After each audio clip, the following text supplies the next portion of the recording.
Me julguem, seu podcast de pitacos na internet. You're out of order.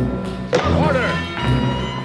We'd like to withdraw our plea of not guilty. What is this? Mr. Law, what's going on over here? And enter a plea of guilty.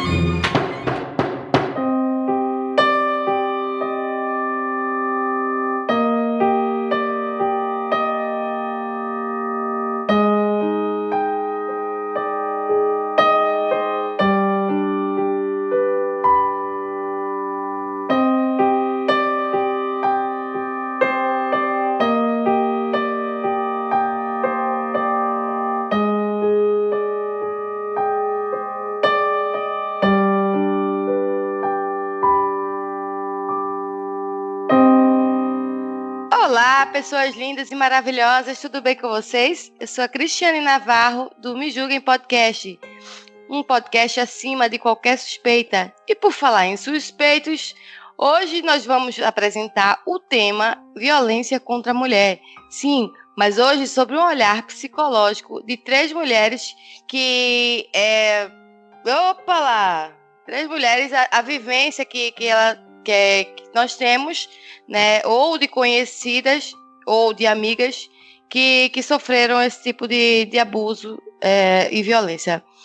Gostaria de apresentar primeiramente a minha companheira de bancada, a Lica Moon. Lica! Olá, meus amores, tudo bem com vocês? Aqui de novo, Lica Moon. Tudo bem, Cris? Tudo bem, Dariane? Olá, tudo bem, meninas? É um prazer estar aqui com vocês e mais do que nunca trazendo um tema tão urgente para a gente discutir. A Dari já é de casa. A Dari já, quando quiser, a Dari é só vir, não precisa botar o pé na geladeira e abrir a porta e pronto, já é de casa, viu? Eu agradeço e já me sinto parte dessa bancada de vocês, com certeza. E com certeza vai ser um espaço que a gente possa discutir muitos outros temas em outras oportunidades. E estou à disposição, com certeza. Oh, coisa linda. Muito obrigada. Chega, arrepiei aqui, gente. Que a Dari é uma pessoa maravilhosa. Vocês não têm noção aqui.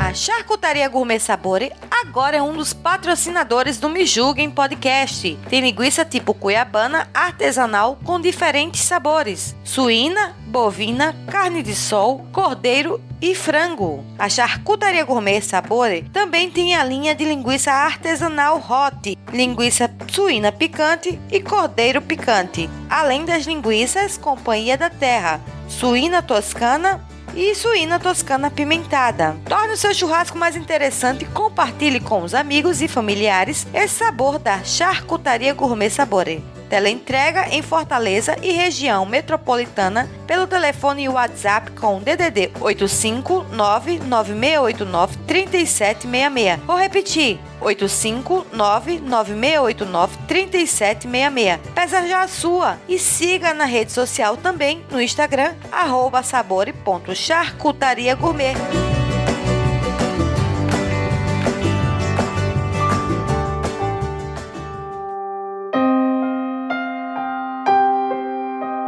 Dari, vamos falar um pouquinho sobre a violência, né, contra a mulher. Sobre a Liga também tem nós estamos com um grupo, né?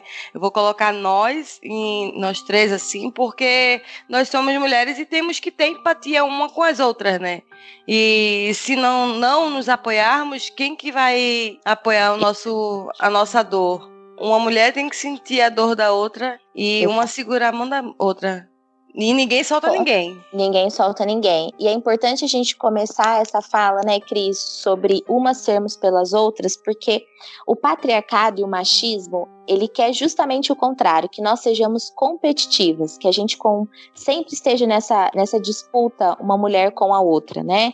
Isso é muito reforçado no ambiente social que a gente vive. Como é normal a gente escutar, às vezes, de muitas mulheres assim: eu prefiro trabalhar com homem, porque trabalhar com mulher é uma fofocaiada, nossa, é uma brigaiada, eu não posso contar do boy que eu tô pegando, porque senão ela vai crescer o olho e roubar.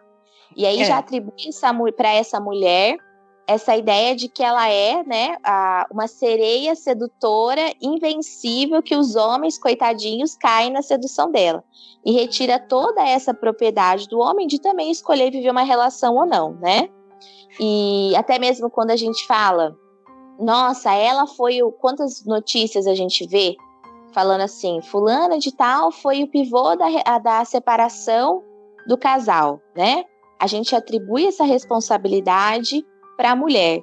E aí a gente vai criando essa competição de que uma mulher vai roubar o nosso namorado, vai roubar o nosso marido, de que a mulher ela faz de propósito para provocar o homem, né? E a gente vai construindo essa esfera de competição entre nós mulheres, enquanto os homens estão se fortalecendo na broderagem. O que a gente escuta? Um amigo pode ter feito a maior cachorrada do mundo, os amigos vão defender ele. Exato, né? É aquele negócio, o amigo só liga, o outro só faz. Onde é que tá o corpo, né? Para esconder, em outras palavras, né? Exatamente. E aí a gente vai criando essa ideia de competição uma com as outras e a gente vai se desprotegendo e não vai se dando conta que isso nos enfraquece enquanto rede de apoio e que todas nós, em alguma medida, a gente sofre na nossa vida inúmeras violências, até a gente chegar à violência física, até mesmo o feminicídio, né? A gente sofre inúmeras outras violências desde muito cedo. E se a gente tem consciência disso, a gente começa a olhar a nossa responsabilidade enquanto mulher uma com as outras, de ajudar nesse processo de desconstrução, de revisitar o nosso feminino, entender que tudo que disseram pra gente desde cedo, de que é uma verdade absoluta e que a vida se dá assim, não é tão verdade. A gente pode olhar, questionar e fazer diferente, né? Ô, Dari, eu até, aproveitando esse gancho seu, eu até costumo dizer que o machismo ele é embutido até na própria infância da mulher, né? Quando a menina começa a ficar em pezinha assim, que os pais começam a dar panelinha, vassourinha de criança, pazinha, vai fazer isso, vai fazer aquilo.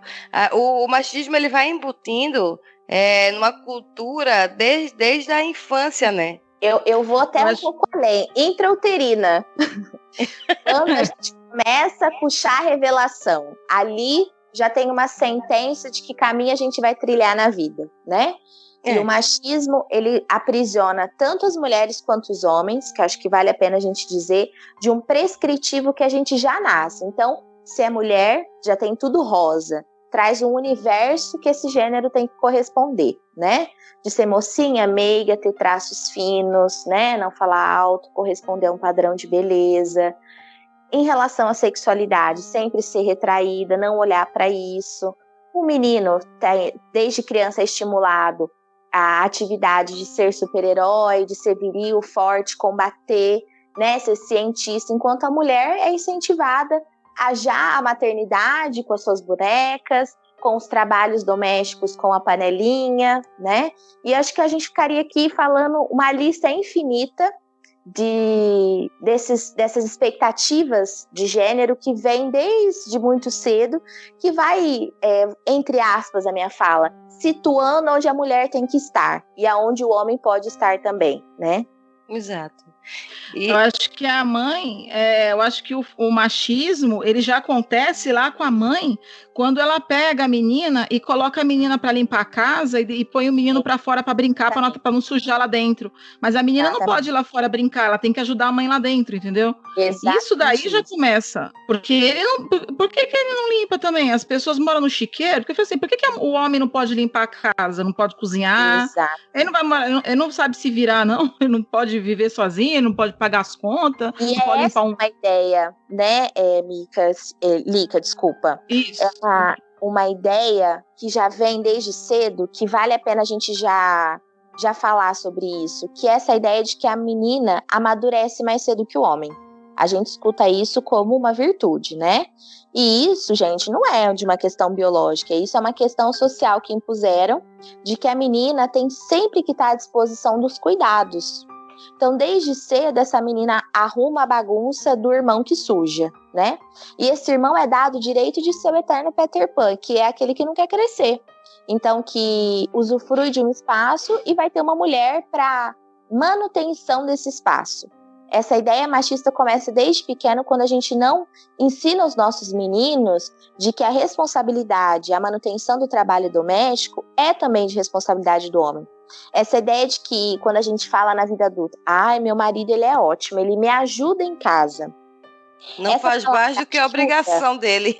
Exatamente. Essa palavra ajudar vem de um lugar de que não é uma responsabilidade, é algo facultativo. Quem ajuda é tia, é vó, né? O seu marido, ele tem a responsabilidade de manutenção do espaço, porque ele também usufrui desse espaço. Então, é exatamente isso. Não faz mais nada que obrigação de contribuir, né, para a manutenção em todas as esferas. Mas o trabalho doméstico, ele vem sempre com esse ranço de um trabalho inferior, de algo que não é digno, né? E dentro dessa lógica machista, isso foi atribuído à mulher. A mulher que faz esse trabalho invisível, penoso e não remunerado. Exato. Eu até pegando esse gancho, Dari, quando as pessoas normalmente falavam assim, você trabalha de quê? Aí eu fazia, eu não trabalho, eu só fico em casa com a minha filha. Depois eu assisti um vídeo, sabe? Eu não lembro o nome da pessoa, mas eu assisti um vídeo, mas a mesma coisa, se rebaixava, e o cara chegava nos cantos dos amigos e fazia, ela não trabalha não, ela só fica em casa. E aí ele fez, mas como é que essa roupa lavada aí, quem que lavou? Exatamente. Né? Aquela comida ali que você tá com o buchinho cheio ali, quem foi que comeu? Aí eu comecei a pensar, digo, caramba, a gente trabalha mais do que quem trabalha fora. E outra, ainda tem aquele negócio, né, que você trabalha, além de trabalhar mais, você, no final do dia, ainda você escuta, assim, eu não tô falando no meu caso não, porque se fosse meu caso, já é totalmente diferente, né, eu sou bocuda. Mas aí deve você escutar, assim, o que você fez durante o dia, você só ficou em casa, e o pior é que você tá tão cansada mentalmente, que você não sabe nem prestar conta do que você fez, tantas coisas que você fez, é brincadeira, e o pessoal quando faz, não, a minha esposa só fica em casa com o meu filho, eu disse, ela só fica não, ela trabalha em casa, com o seu filho, porque se você fosse remunerar a sua esposa, você ia pagar uma professora, uma faxineira, uma cozinheira, entre outras coisas que se a gente for auxiliar de escritório, office boy. Eu acho que vale a pena aí, nessa sua fala, Cris, sinalizar sobre a sobrecarga física e mental que as mulheres passam, e isso está extremamente em evidência no período de quarentena, né? Eu falei muito sobre isso num programa recentemente, e é muito importante que a gente fale sobre a sobrecarga, tanto física quanto a mental, que as mulheres passam. Física é todo esse esforço que ela precisa ter para executar as tarefas. Pensando nesse período de pandemia, a gente está tendo que se desdobrar, né? Isso já acontecia, mas agora numa evidência maior, porque essa mulher está em casa, com home office acontecendo de todo mundo, as crianças num cenário novo, com aulas remotas, o que já é desafiador. As crianças não conseguem entender o que a gente vive, né? Até por uma questão de desenvolvimento. Elas sentem a partir da experiência que elas vivem, né? E esse marido também no home office, pensando dentro de uma estrutura dessa que a gente está falando, né? De uma relação heteronormativa, né? E aí essa mulher tem toda essa sobrecarga de executar essas 1001 tarefas.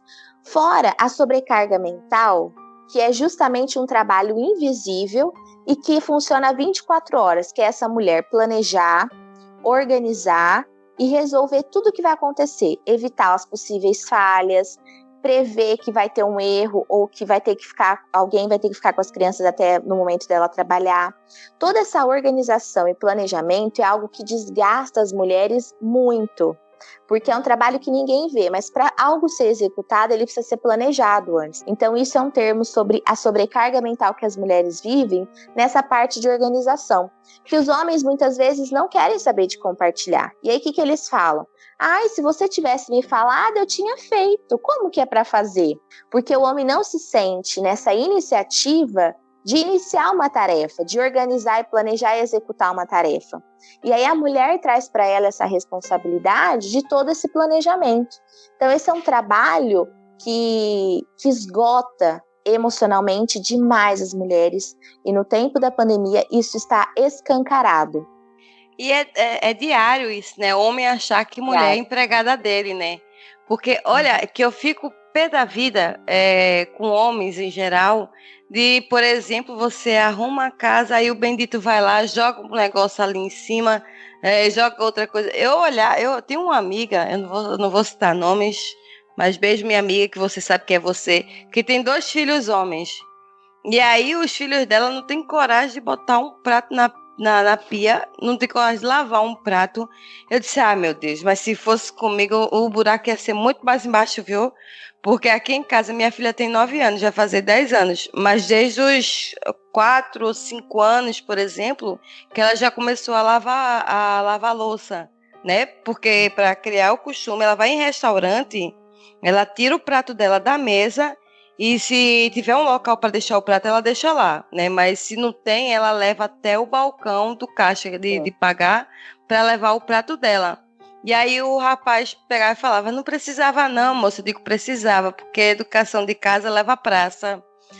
E não é porque a pessoa que trabalha com a limpeza, que aí voltando, indo mais no macro, a pessoa que trabalha com limpeza, e a gente não tem que fazer a nossa parte, né? Aí o pessoal faz, mas se a gente tirar o prato da mesa, a gente não vai dar trabalho para a moça ou o rapaz que tá ali para tirar os pratos. Eu digo, mas morrer tu não quer para dar trabalho pro coveiro, né? Ninguém quer, sabe? É parte de uma lógica da gente não se responsabilizar pela nossa limpeza, né? Por responsabilizar que as coisas não vêm prontas, mas elas precisam ser limpas, precisam ser feitas, né? E isso, pensando na lógica do machismo, assim, que o homem, ele tá isento desse trabalho, né? Que o homem está dedicado a prover, a buscar o sustento da casa, né? Dentro dessa lógica machista. Isso parece muito absurdo eu falar, gente, mas isso ainda acontece demais, né? Uhum. A gente parte de um lugar de desconstrução, óbvio que ninguém tá pronto, porque, né? A gente se desconstrói todo dia um pouquinho e é um processo constante. Mas é algo assim que permeia o imaginário social, que há esse ranço que ainda persiste. Então, e as meninas, né, retomando isso desde muito cedo, são incentivadas sempre ao cuidado do outro, né? Então, são incentivadas sempre a também fazer profissões, a desempenhar profissões que se dediquem integralmente ao cuidado do outro. Essa menina, ela é sempre estimulada a ser uma boa mãe, viver em função dos filhos, né? E paga um preço alto se ela escolhe também, hoje em dia, ter uma carreira. É aquela coisa, você quer ir trabalhar, mas na hora que você chegar tem a casa inteira para limpar, né? Exato. E aquele preço alto por poder viver essa vida para além desse prescritivo, né? Enfim. E a gente está trazendo todas essas questões justamente para preparar o terreno para pensar numa relação abusiva, né? Como se permitir viver um espaço numa relação e legitimar isso como amor. E eu acho que vale a pena a gente começar a pensar isso quando a gente fala sobre os ciúmes. Ciúmes nada mais é do que uma construção social de posse, né? A ideia de que o outro é meu, ele me pertence.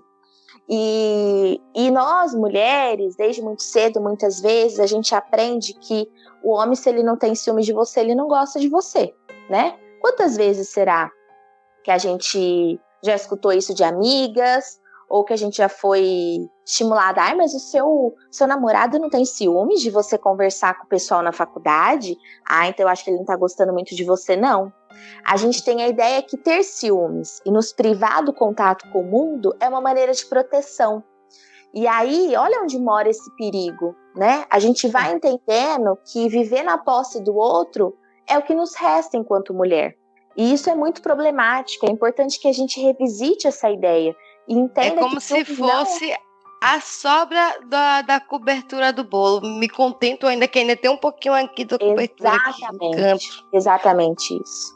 A gente tem essa ideia de que é algo natural e algo desejável que o outro tenha ciúmes de mim, que o outro não queira que eu saia com amigos, que eu não faça amizades com o sexo oposto, ou que eu me prive de usar determinada roupa, né? Ou que eu passe muito tempo com a minha família. E aí, isso começa de uma maneira muito sutil, e a gente vai entendendo isso como um cuidado. Nossa, ele me ama muito. Então, essa pessoa fala assim pra mim: ai, amor, mas você vai de novo na casa dos seus pais? Desse jeito você não vai passar tanto tempo comigo, você tá me deixando tão sozinho. E aí a gente passa a se afastar um pouco da família. Que a gente a gente fica aquela, né? Ai, que lindo, ele tá querendo passar mais tempo comigo. Não, exatamente. Ele tá querendo o controle da tua vida, que tu não tá percebendo. Começa assim, sutil, né? Começa essa restrição por uma saia, tu levantasse. Por uma saia. Ai, amor, nossa, assim não tá feio, mas eu preferia que você usasse tal roupa, eu acho que fica mais bonita em você. E aí você já vai entendendo que a sua escolha não é adequada, né? Isso já vai denotando essa violência, né? Ai, amor, mas você acha certo você ter amizade com homens, né? Você ia gostar se eu falasse com outras mulheres? Gente, que problema que tem a gente ter contato com o mundo, né? Sim. Ai, amor, não sei, esse seu trabalho, acho que tá ocupando muito tempo seu, você não tá tão disponível pra mim, que jeito que a gente vai casar assim? Eu tô dando alguns exemplos, eu poderia dar uma lista aqui desses cuidados, entre aspas, que vão aparecendo no início de uma relação, né, abusiva. É esse homem cerceando o nosso direito de ir e vir, nosso direito de escolha com quem a gente quer estar, com as roupas que a gente veste, e até o mesmo trabalho. Nossa, tem uma coisa que eu vejo lá na faculdade, curso de letras tem muita mulher, né? Uma coisa que eu vejo na faculdade, que eu fico chocada, eu fico alertando as meninas, às vezes elas falam, não, mas ele me ama, isso daí é cuidado. Eu falo, isso não é cuidado, isso é posse, isso é obsessão, isso é doentio. O cara vai e busca, e leva e busca todo dia na porta da faculdade, na porta da sala, às vezes. Sim. A menina não pode sair, entendeu? Aparece no intervalo para buscar ela, no intervalo para ficar 15 minutos, depois entrega de novo na sala. Isso se não ficar na porta. Teve dia que eu já vi aluno, já vi namorado, marido dentro da sala, sentado junto com ela. O que é isso? Isso, e a pessoa acha lindo. Da faculdade, né? Isso. Né? A pessoa acha lindo, é romântico. Cara, nossa, romântico. Ele me ama, ele fica comigo. Ele me... Tá cuidando de mim. Doente. Exatamente. E olha que coisa, né? Por que será que a gente, pensando enquanto mulher, a gente vai aceitando e interpretando isso como amor, cuidado? Desde lá de cedo, a gente entende que o nosso roteiro de vida tá nessa coisa de a gente ter um amor, né? De a gente ter um namorado, esse namorado ser o nosso marido e ser o pai dos nossos filhos e viver felizes para sempre, né? Aquela velha historinha do conto de fadas, né? Que não existe. O amor romântico, ela é muito impregnada em nós mulheres. Ela é muito impregnada. Esse prescritivo de vida de que para a gente ser realizada, a gente precisa ter esse amor e a gente precisa ser mãe e ter essa historinha, né? Era uma vez e viveram felizes para sempre. E a gente vai entendendo que a gente precisa se sujeitar porque é assim que a vida é, né? Ele tá se preocupando comigo. Nossa, ele vem me buscar aqui na faculdade, né? Ele vem passar o intervalo comigo. E a gente não entende, muitas vezes, que ele, na verdade, tá boicotando a sua possibilidade de ser livre, né? De você ter um espaço para você.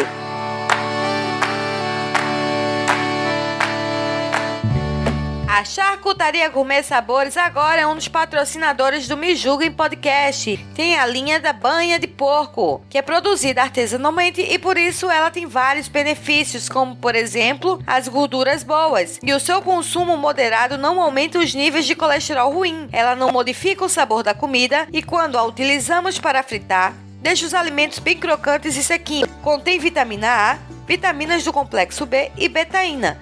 Lembrando que o segredo está na moderação. A banha de porco deve ser incluída numa alimentação equilibrada e se você tiver qualquer dúvida sobre a sua dieta, procure um nutricionista ou um médico especializado.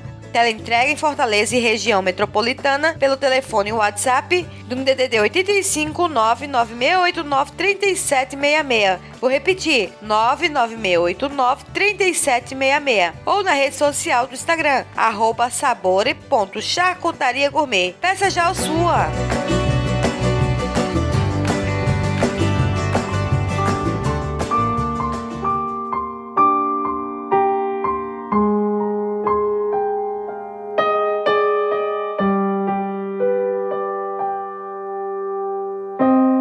Eu fiz PhD em abuso de relacionamento com meus pais, né? Eu tô rindo assim, mas é desespero. É desespero. Porque quando o abuso ele começa com a mulher, né? E dependendo do cara, quando a mulher tem filho, ele estende para os filhos. Sim. E é muito comum isso. Então, depois de que minha mãe separou dele, que a gente praticamente forçou ela a se separar dele, porque a pessoa que está dentro de um relacionamento abusivo, ela não consegue enxergar o quão abusivo está sendo, e para você curar essa doença, né, vamos dizer assim, você passa anos e anos. Minha mãe precisou, acho que mais de 10 anos, eu acho, para poder, com quase 10 anos, para começar a se curar dessa doença. Porque ela casou com 16 anos e na época, hoje ela tem 70, mas na época que ela se casou, acho que ela tinha 18 e começou a namorar com 16. Então naquela época era muito forte o machismo. O homem podia fazer o que quisesse, a mulher tinha que baixar a cabeça e dizer amém.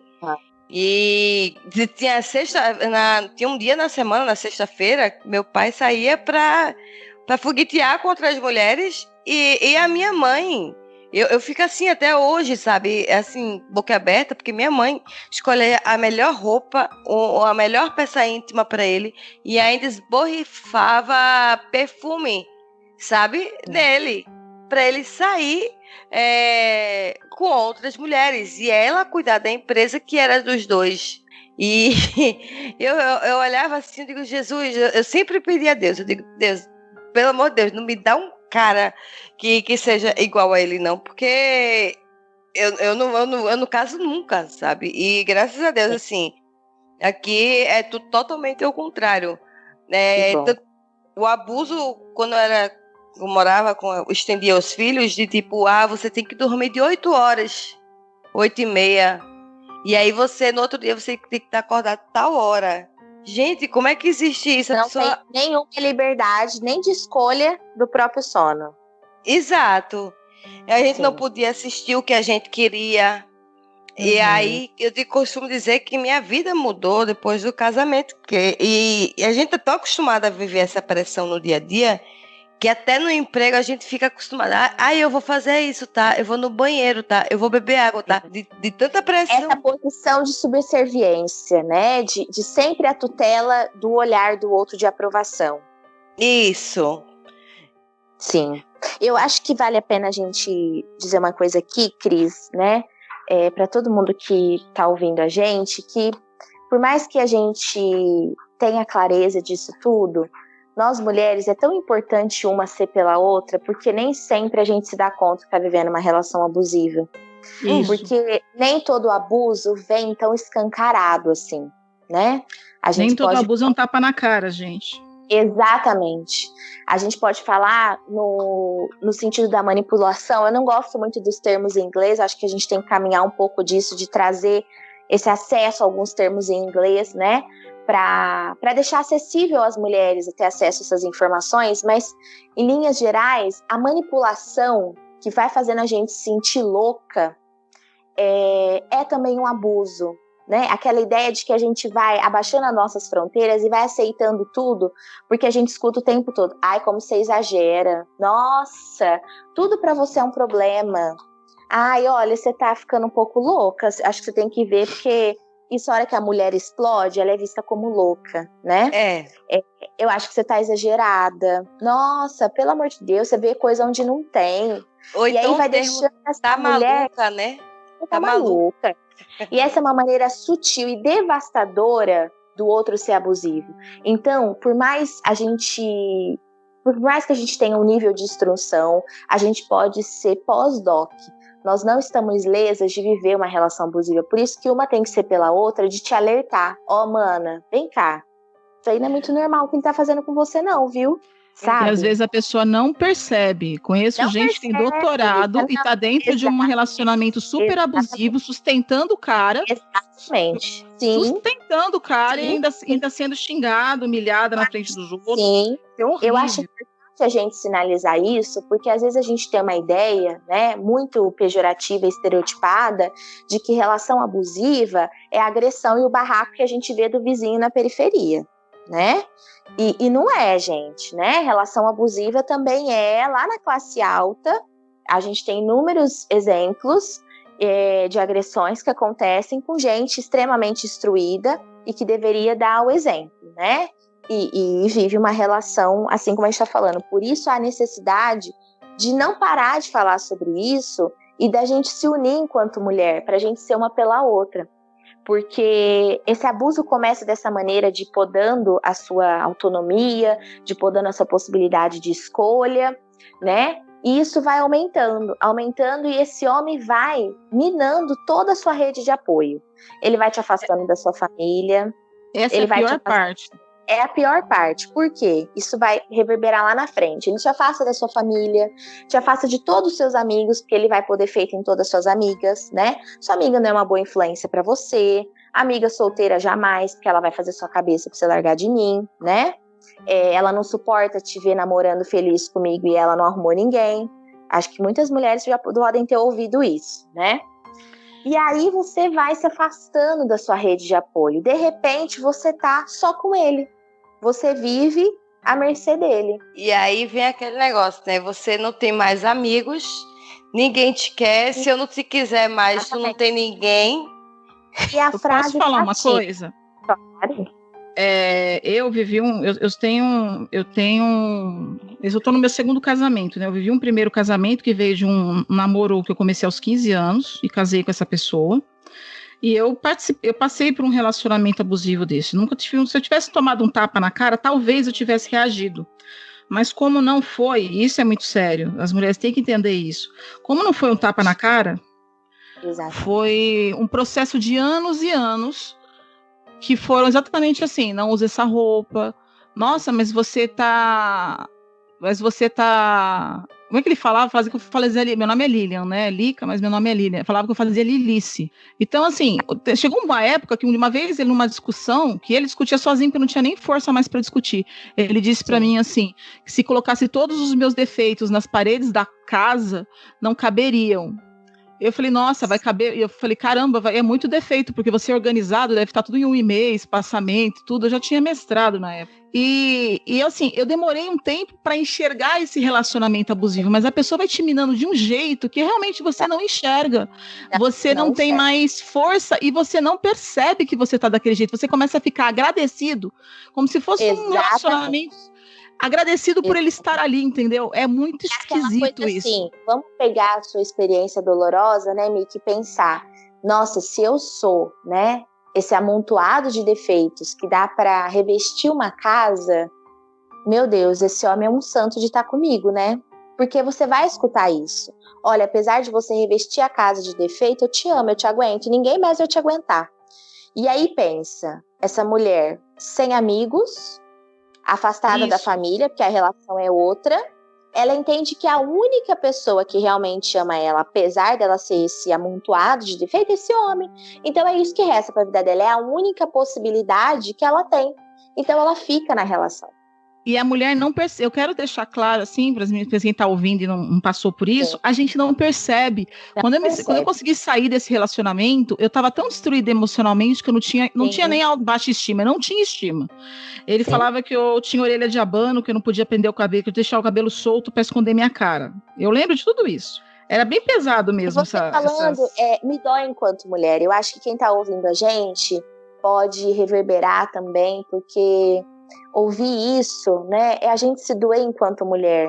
E aí eu reforço pela milésima vez aqui nessa fala que eu acho importante, por isso que uma tem que ser pela outra, né? A gente não percebe, é um fogo que vai comendo debaixo do gramado.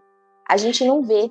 E a gente, olha, quando eu saí do relacionamento, é que eu percebi, eu não tinha mais amigos. Sim. Os meus amigos não eram mais meus amigos, eram todos amigos dele. Quando eu saí do relacionamento, todos os amigos, inclusive as mulheres, todos viraram a cara pra mim. Ele me afastou da minha família. E quando eu vivia com a família dele, de repente ninguém mais falava comigo, entendeu? Eu fiquei sozinha de um jeito. E ele falava, tá vendo? Eu te falei que você ia ficar sozinha, sem ninguém. E aí eu tive que começar um processo para me reconstruir e para entender, porque eu trabalhava, eu tinha na época 2 cargos efetivos no estado, tinha um curso de mestrado, dava aula numa universidade, tinha um apartamento, e ele me fez acreditar que eu era incapaz de me manter sozinha, que eu ia morrer de fome, Sim. que eu não tinha condição nenhuma de nada, e eu acreditei, eu me achava feia. E ainda, Lica, a gente pode pensar que muitas mulheres abandonam a própria carreira, porque começam a perder toda a autoconfiança, perder o estímulo. Para que eu vou fazer tal coisa, né? Para quê? E aí as mulheres vão perdendo a sua carreira, perdendo as suas conquistas, porque elas realmente passam a acreditar que elas são esse amontoado de defeitos, né?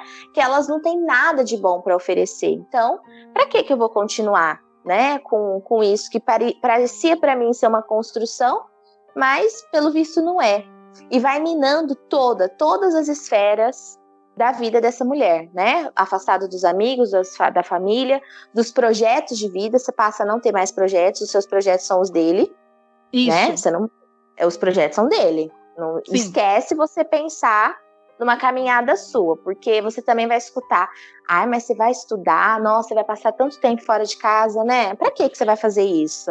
Quando eu voltei para uma amiga minha que eu conversava, morava em outra cidade, mas eu conversava com ela, amiga de infância, e eu liguei para ela chorando porque ele tinha ido embora, a primeira coisa que ela me disse foi, também estudou tanto, trabalha tanto, você queria o quê? Então, assim, quando a gente procura também um apoio, é isso que você recebe. Então, eu fui atrás de uma pessoa que eu confiava, e essa pessoa virou para mim e disse, também eu imaginava que isso acontecia, você só quer saber de trabalhar e estudar? Que homem que aguenta mulher assim? Entendeu? Olha só como a gente entendeu? A gente reverbera, né? Mais uma violência e outra, né, Lica? Eu acho que vale a pena também a gente sinalizar o quanto a gente vai se silenciando, porque a gente perde noção do certo ou errado, dos limites do aceitável, e a gente passa a ter vergonha de falar o que a gente está vivendo. E aí a gente se silencia, a gente não tem coragem justamente por medo de ser julgada. Igual uma fala dessa, a gente não quer compartilhar com o outro, a gente não tem espaço de fala. E a gente vai silenciando, entendendo que a gente tem que resolver porque a gente é o problema da relação, né? Um exemplo nítido disso é qualquer briga. Você tem certeza que você tá certo quando você vai iniciar, nem briga, mas um diálogo e questionar alguma coisa desse homem.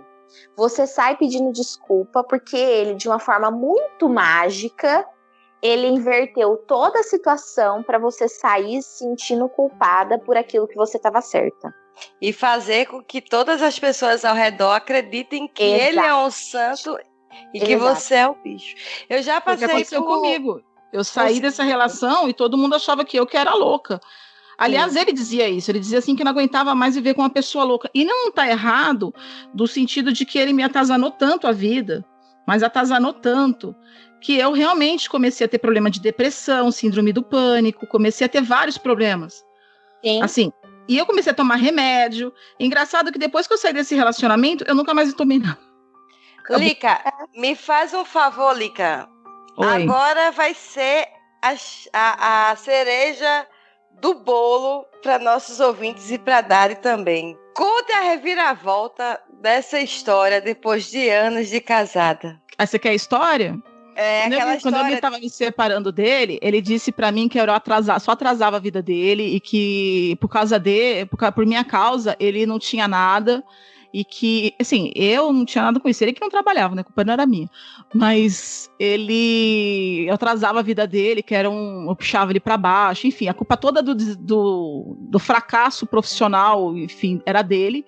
Dele era meu. Eu que era culpada de tudo. E quando a gente se separasse, eu ia ficar na miséria.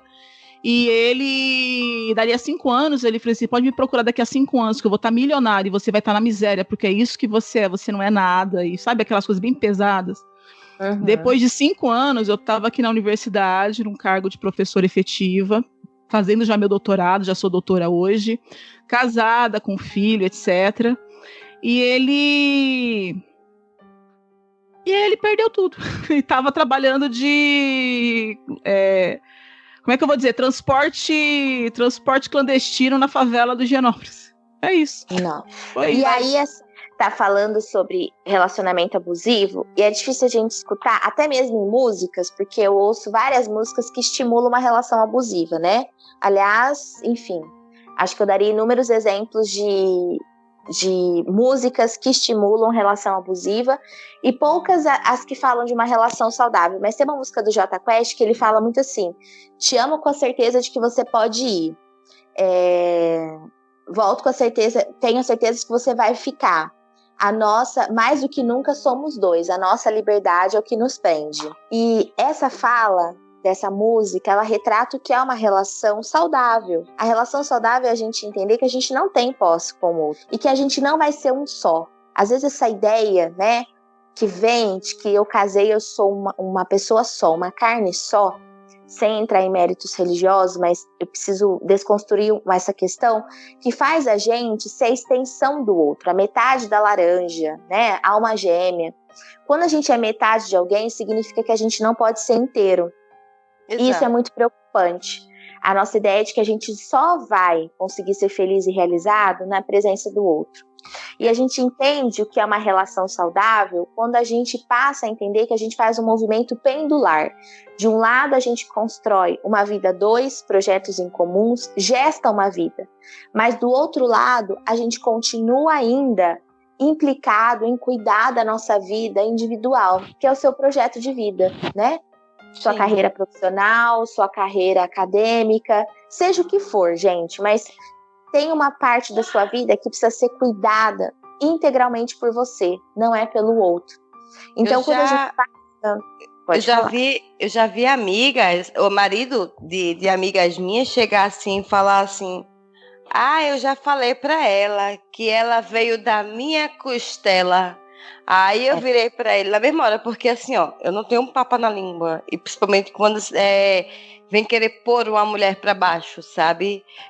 Desclassificar um ser humano em si. Aí eu digo assim, ó, sabe por quê? Por que você se vangloria tanto de uma mulher ter nascido da costela? Porque se não fosse por mim, ela não estava aqui. Eu digo, sabe por quê? Porque para se criar uma obra-prima, primeiro é necessário um rascunho. Você é um rascunho. Nós somos uma obra-prima. Nunca ficou mais raso. Esse olhar, né, para essa integridade, que essa mulher não é parte desse homem, mas ela é um ser. Então eu acho que vale a pena a gente refletir sobre uma relação saudável e olhar. A gente ficaria aqui horas falando de inúmeras situações de violência feminina. Até lá na minha página do Dona Terapia, a gente tem vários vídeos sobre isso. Inclusive a gente fez até uma listagem dos vários tipos de violência que uma mulher pode sofrer. E entender que não é fácil denunciar, porque se essa mulher está sem uma rede de apoio, ela pode ser ameaçada, ela pode ser perseguida. Então, é necessário que a gente compreenda, ao invés de falar que essa mulher é uma mulher de malandro, que gosta de apanhar, que ela é assim mesmo, é a gente lançar um olhar que tudo foi retirado dessa mulher. A sua identidade, a sua vida, o seu projeto, a sua autoestima. Então ela está refém disso. Ao invés de a gente apontar um dedo, como a Lika trouxe de exemplo, a gente estender a mão para ouvir essa mulher, de ajudar ela nesse processo, de tirar essa mulher do chão mesmo, né? E ajudar ela a caminhar dentro da possibilidade dela. Isso pode ser o nosso papel mais do que profissional dentro da psicologia, mas enquanto mulher, eu acho que esse é um compromisso social. Eu não me canso de falar desse tema, porque a gente precisa ser uma pela outra, independente da nossa formação. Mas a gente precisa estar sempre à disposição de ajudar uma mulher a repensar o que ela vive. Com certeza. E com essa fala maravilhosa da Dari, Dari, a gente vai encerrando aqui o programa, mas antes eu queria que você dissesse as suas redes sociais, falar do canal do YouTube também da Dona Terapia, né? Fica à vontade, o espaço é todo seu. Tanto no Instagram quanto no Facebook e no YouTube.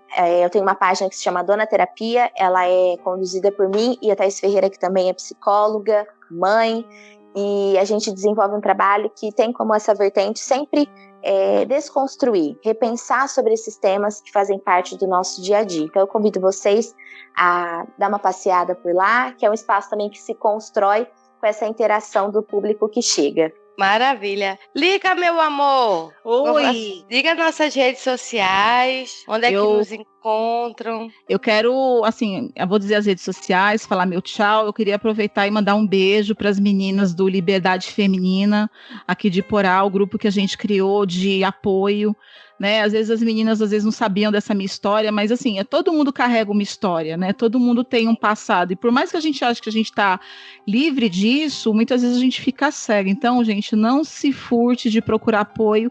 A gente criou esse grupo justamente para que essa mulher não se sinta sozinha, que ela tenha essa rede de apoio e se sinta acolhida, mesmo que ela esteja com sua alma destruída. Né? A gente tem advogadas, psicólogas, médicas, professoras, donas de casa. Enfim, temos todos os tipos de profissões aqui e afazeres, e eu queria que vocês seguissem a gente lá. Eu vou deixar linkado no feed. Nosso Instagram é @liberdade_feminina_porá. Mandar um beijo para todas elas e dizer, meninas, vocês não estão sozinhas. E queria também falar das minhas redes sociais, né, que é @licamon com K no Twitter, que é a que eu mais uso, e no Instagram, @lica_mon com C. O Me Julguem, você vai encontrar lá no Twitter como @julguemme, no Instagram como @mejulguem_podcast, e o nosso e-mail para vocês mandarem as suas sugestões, perguntas, para a doutora Dariane também, se quiserem, a gente encaminha para ela. E você também pode mandar e-mail, né, caso você tenha alguma dúvida, ou alguma sugestão, alguma crítica construtiva, por favor, lá no mejulguempodcast@gmail.com, e o nosso grupo no Telegram é t.me/mejulguempodcast. Um beijo, muito obrigada, Dariane, pela sua presença de novo.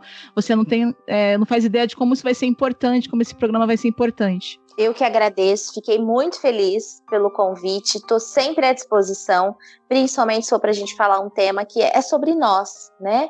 E espero muito que a gente tenha ainda muitos espaços de reflexão e que plante semente nas mulheres. Obrigada, meninas. E é nesse clima maravilhoso, né, de final de podcast. Minha rede social é Cristiane B. Navarro. Lá no Instagram é onde eu sou mais ativa. Eu tenho o Twitter, mas praticamente não uso, para não dizer que não uso só para olhar o que me mandam de link, tá, gente? Mas o apoio tá aí, né? Vai estar aqui no feed a rede social da doutora Dariene. E da Liga também vai estar aí no feed também. Vai estar do grupo, como é o nome do grupo, Lica? Liberdade Feminina. Aqui, Liberdade Feminina. E temos um outro episódio que já saiu, quem não ouviu, sobre violência contra a mulher, né?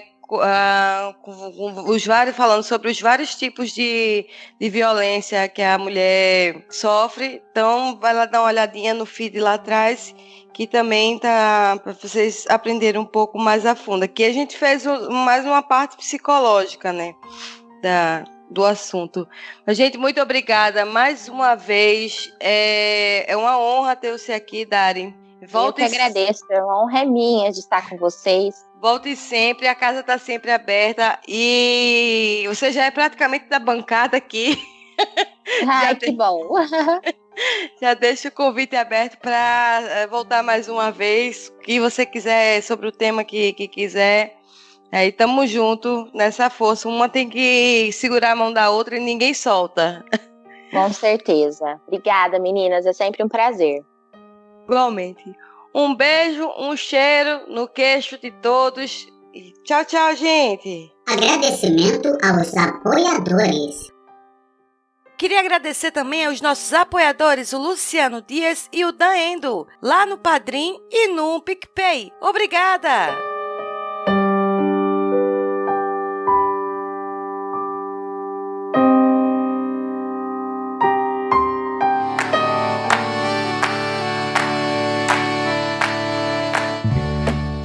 Charcutaria Gourmet Sabore, o torresmo mais famoso da live do governador do Ceará. Agora é um dos nossos patrocinadores e tem o torresmo já pronto para consumo. Além disso, você pode consumir bem quentinho. Segue a dica das formas mais corretas de esquentá-lo. No micro-ondas por 1 minuto. Forno pré-aquecido 3 minutos. Airfry 1 minuto a 180 graus. Na panela, de 5 a 10 segundos em óleo quente. Pedidos de teleentrega pelo telefone e o WhatsApp com o DDD 85 99689 3766. Vou repetir, 85 99689 3766. A entrega é feita em Fortaleza e região metropolitana no estado do Ceará. Sigam também a rede social no Instagram, @sabore.charcutariagourmet. Peçam já o seu! Este programa é uma edição de Hype Productions.